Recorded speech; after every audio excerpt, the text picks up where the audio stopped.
তো বন্ধুরা, আমরা অনেকেই কিন্তু এই মুহূর্তে নতুন একটা আপডেট আসছে কিন্তু কেউ জানি না। এই জন্য আমরা অনেকে ভুগছি যে কারো কাছে ফোন দিলে আমাদের ফোনটা এরকম একটা লেখা এসে কেটে যায়। আশা করি আপনি এই ভিডিওটা ধৈর্য সহকারে দেখলে আর আপনার এরকম হবে না। তো চলে আসলাম আমরা মোবাইল স্কিমে, ভালো করে ফলো করেন।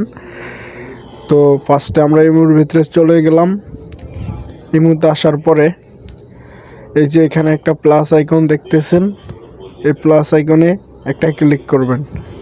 ক্লিক করার পরে এই যে নিচে 3 লাইন অপশন দেখতে পাচ্ছেন, যে 3 লাইনে একটা ক্লিক করবেন। 3 লাইনে ক্লিক করার পরে আপনারা কি করবেন, মাই অ্যাকাউন্টে ক্লিক করবেন। অ্যাকাউন্টে ক্লিক করার পরে একটু স্ক্রল করে নিচের দিকে নামবেন।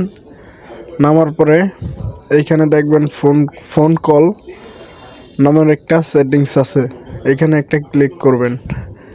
ক্লিক করার পরে এখানে যে আপনারা দেখতেই পাচ্ছেন 3টা অপশন, 1 নম্বর, 2 নম্বর, 3 নম্বর। তো আমরা এখানে 3টার ভিতরে একেবারে উপরেরটা এভরিওয়ান করে দিব। এভরিওয়ান করে দিলে কি হবে, যে কেউ আমাদের কাছে কল দিলে সরাসরি কলটা আমাদের ফোনে চলে আসবে।